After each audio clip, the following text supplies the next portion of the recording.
Okay, so this is how the story went. I was told to talk about Edward Scissorhands, because this week is E. And I don't know anything about Edward Scissorhands. It's because, they were picking the movie of the Right. week. I was there when the scriptwriters were, writing, and they both really liked the movie Edward Scissorhands. And when I watched it, I thought it was really creepy, and I didn't like it at all. And so they were like, talk about this movie. And I was like, I don't want to. I don't like that movie. And they're like, no, it's a really good movie. And I was like, okay, no. So then they wrote it on the script. They're like, well, we're going to get Eugene to talk about it. So then they wrote on the script, Eugene, please talk about Edward Scissorhands. Now, I didn't realize this before I read this on the bus. And it's in green writing. Eugene, please talk about this. They really want you. I have no idea what to talk about. So welcome to Turn Up, guys. Welcome to Turn Up. You're listening to AAC Radio Podcast with Eugene and Cappy. So this week, the alphabet is E. The alphabet is E. The whole thing? All 26 of them? No. Our theme? Our theme is E. E stands for? Eureka. Eureka. What is that? It's something related to science. It's something Greek, right? Yeah. Ooh. But that's learning. Yeah. Pretty deep. Pretty deep for us. Yeah. Considering bucket lists. So, Eureka, we have a definition here by the Collins Dictionary, which is an exclamation of triumph on discovering or solving something. In Greek, it's pronounced Eureka. Did you just read that phonetically? Eureka. Is that right? I don't Greek, sorry. So traditionally, the exclamation of Archimedes, when he realized, he was taking a bath basically, that the volume of an irregular solid could be calculated by measuring the water displaced when it was immersed. Physics. Scientific. I bio. Sounds about it. Same. Okay, Standard level. There we go, even better. So Archimedes was known as the naked scientist, which I think is one of the most awesome names you can go down in history. Mm-hmm. And I think, didn't the story go that he had his king wanted to know if this crown was made of solid gold, like the people said it was? Right. And then he was like, K-Dot, I'm gonna find out. And then he was sitting in the bath and he's like, hey now, displacement and stuff, right? Right. And then he ran down the streets naked. Shouting Eureka. Yeah, Shouting Eureka. That's such a good story. And somehow, for the love of math and physics, he died because he disobeyed an invading Roman soldier who told him to go meet the general. The reason was because he was in the middle of solving and drawing a diagram. To be honest though, in eco, I'm in the middle of drawing a diagram, someone interrupts me, that's not my jam. Right. I'd get pretty annoyed. Yeah. I mean, you're drawing up your MSB and then suddenly someone taps you on the shoulder. Yeah. I mean, this just indicates the passion he has for science and... Like the passion we have for IB. IB, exactly. Turn Up Podcast with Eugene and Cappy.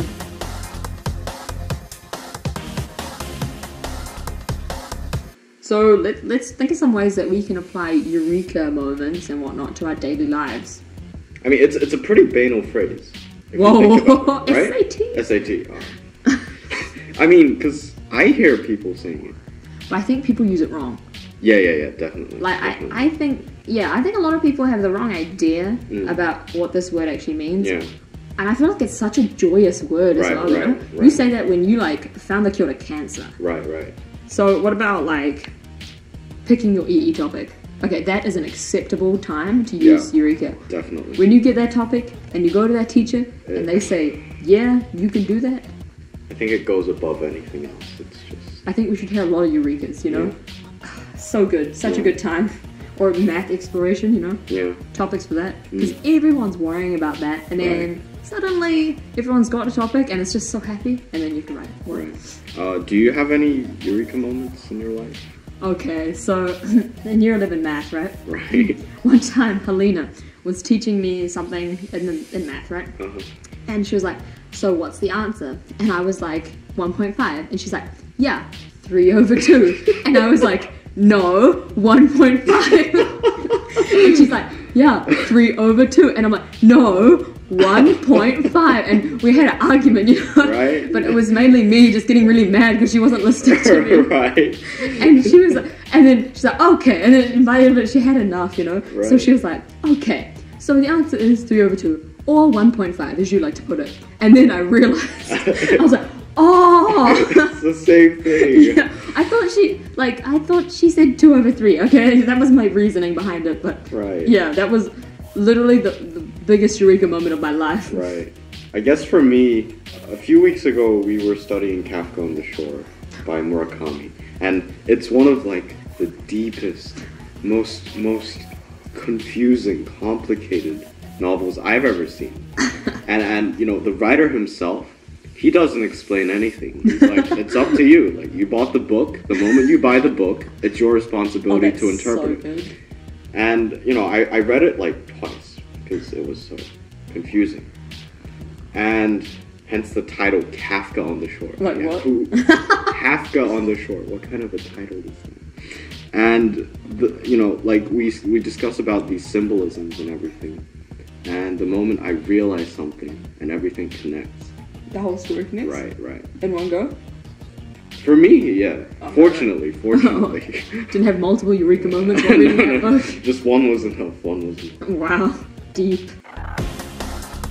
Try It Out podcast with Eugene and Kathy.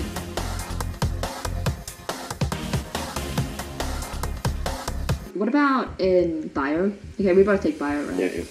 When we're learning Standard about level. high level, I cry. But when we were learning about like respiration Right. and like photosynthesis, and you know how no one knew what was going on, and it was just like aerobic what, you know? I still don't know what's going on. Okay, then maybe this doesn't apply to you. But I feel like, you know, when people started to get it, Right. those were Eureka moments. Those Right. were the real Eureka Right. moments. They were the MVP Right. of Eureka moments, right there. Right. I think school is a really good place to experience these Eureka moments. I see that. Yeah. Definitely. Yeah. Because otherwise it's just disappointment. Right. So, apart from Archimedes, who was basically the father of Eureka, is that correct? Father of Eureka? Creator of Eureka? Naked scientist of Eureka, Naked whatever. scientist. Yeah, there are other famous Eureka moments. We're not sure if they actually said Eureka, but we... They should have. Right. Like who? Rebel Wilson. Rebel Wilson? That Australian actress? Yeah. Okay. Apparently, she had the idea to become an actress in a fever dream. What's the fever? Like when you're sick? Dream. I think so. What? Oh, malaria. Malaria? She had fever from malaria. Oh, okay, Right. that explains That makes it. sense. Okay. So she had malaria. Right. Wow, that's scary. So she had malaria, and she had a fever, and then She had in a dream. that she was an actress. Yeah. I like how that's all she needs to be an actress. Right. Like, you know, most people like try for years to be actresses. Right. She Acting just has school. yeah. Everything. She just has a dream, and she's like, you know what? Gonna go for it. I'm gonna do it, yeah. Next minute, pitch perfect. What about?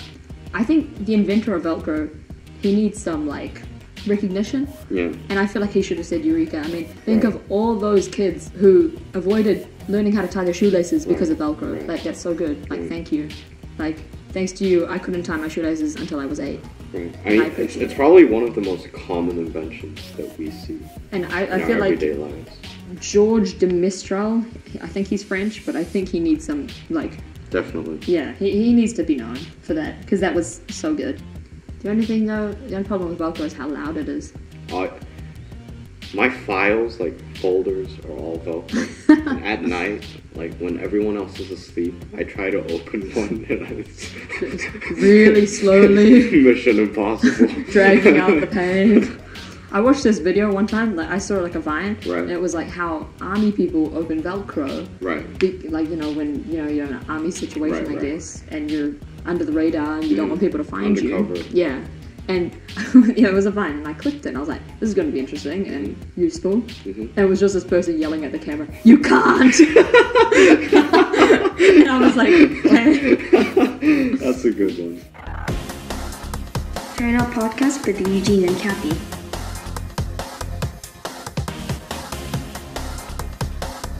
Cornflakes? Do you like cornflakes? I mean, I appreciate cornflakes. Right. Like breakfast food from... My entire life. Oh, really? Almost. Oh, you cornflake? I cornflakes and Cheerios. Oh, really? I love Wheaty Cheerios. Life. Cheerios are the best. I didn't really get Weet-Bix, but Weet-Bix are good. I didn't really get them. Girl, Weet-Bix are the real MVPs. Okay. So, as you may know, the inventor of cornflakes is Will Keith Kellogg, the man himself, Kellogg's cornflakes. So the way he accidentally found them, which is like the way the best Eureka moments happen, accidentally, he, I think he worked in some sanitarium, place where sick people go, or mental people, I don't know. And like he was supposed to make like bread dough, and he left out an ingredient. I think it was wheat or something. And then like he left it sitting out for several hours, and then he comes back to it and it's all crumbly and dry and like ew. And then he's like, oh, let's just serve it up anyway, right? And like put some milk in it and good to go. And it was like really crunchy and everyone liked it. And he was like, well, I'm gonna continue because this is better than plain bread. Best way to become one of the most successful entrepreneurs. Make lots of money. Turn Up Podcast with Eugene and Kathy. And it's funny how these are just really small details in our lives. And a lot of times we kind of miss these things, right? Yeah. I mean, for example, I think if I was Kellogg, I wouldn't have served it. I would have just trashed it. Gone for another thing. Yeah. Yeah, I know, right? I feel like it's people accepting like mistakes they've Right. made or accepting their emotions of anger even, and go on to create something amazing from it. Right. That and luck. So, I think it's time for our extra whatnots. Would you like to read the quote of the day? Sure. Your best ideas, those Eureka moments that turn the world upside down, seldom come when you're juggling emails, rushing to meet the 5 p.m. deadline, or straining to make your voice heard in a high-stress meeting. They come when you're walking the dog, soaking in the bath, or swimming in a hammock. Soaking in the bath. I'd just like to... I appreciate it. That was good. Carl Honor? Is that how you... Yeah, I'd say so. Yeah. Weird spelling. But, no, I think... I appreciate this quote. I appreciate the soaking in the bath. At least he knows where Eureka comes from. Right. Because, like, I mean, for me, most of my inspirational moments are when I do something that I genuinely enjoy. Bathing? Not that I don't enjoy school. Whoa! But I, for example, if I'm swimming or if I do activities that I'm really into, if I blog about hip-hop, for example, like, those are the moments when I get really genuine inspiration. Turn Up Podcast with Eugene and Kathy.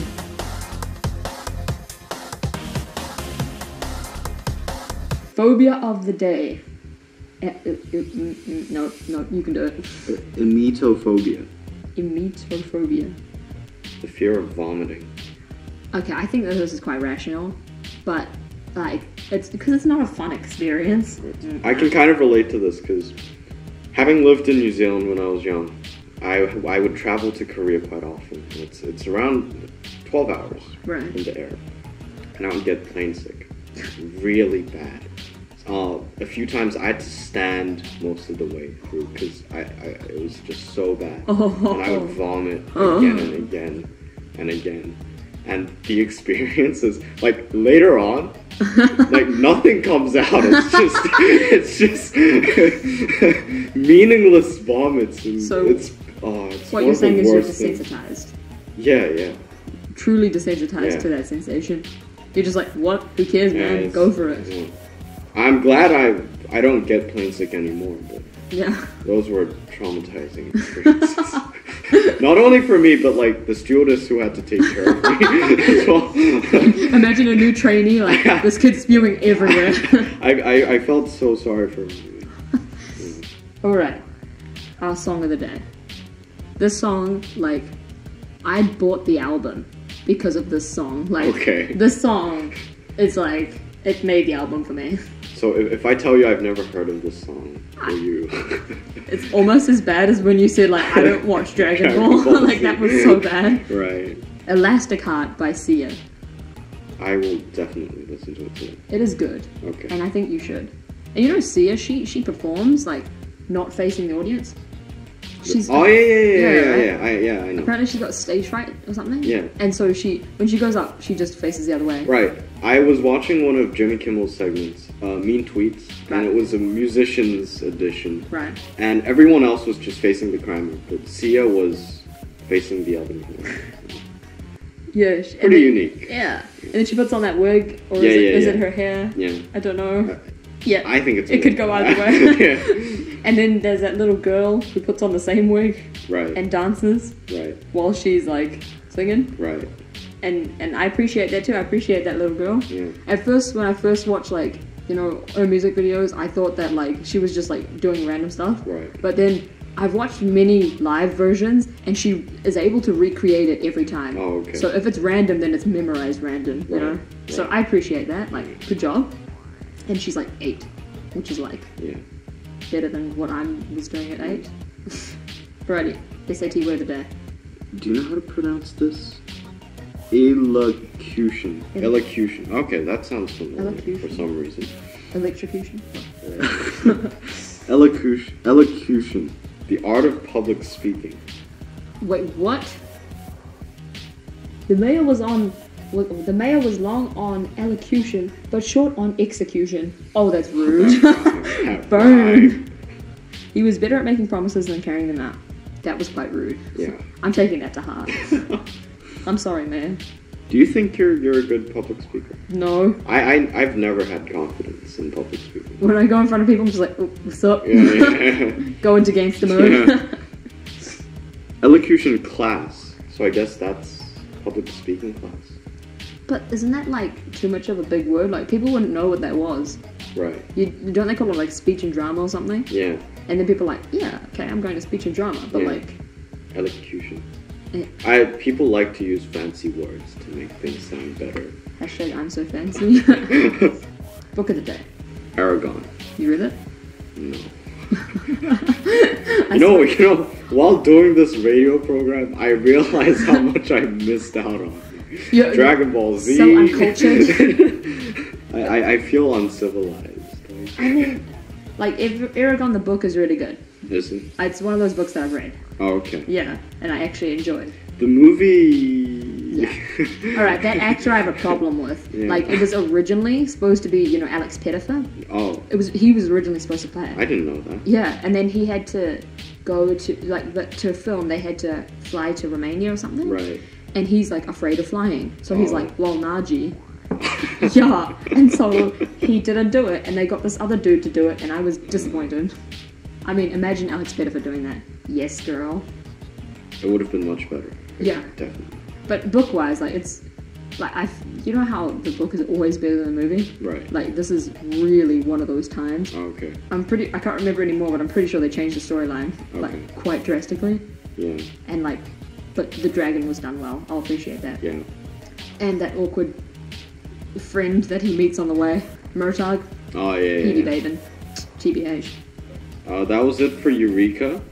We have credits for Michelle, our awesome director. And Boss lady. Big boss lady, yeah. Helena and Bridget, our wonderful scriptwriters. And of course, Andy. But not Eugene. I mean, what? Okay. Girl. Okay. Love Eugene, Okay. Eugene. Don't forget to... Like, comment, subscribe. Yeah. We also have a Facebook page, so make sure to check it out. Yeah, we want you. We love you. We upload every Friday. Yes. So, guys, good day, good night, good eve, good morrow, and don't forget to... Turn up! You're listening to AAC Radio Podcast with Eugene and Cappy. I'm fabulous. I want potato chips right now. Just stop recording. We gotta go get some potato chips over there.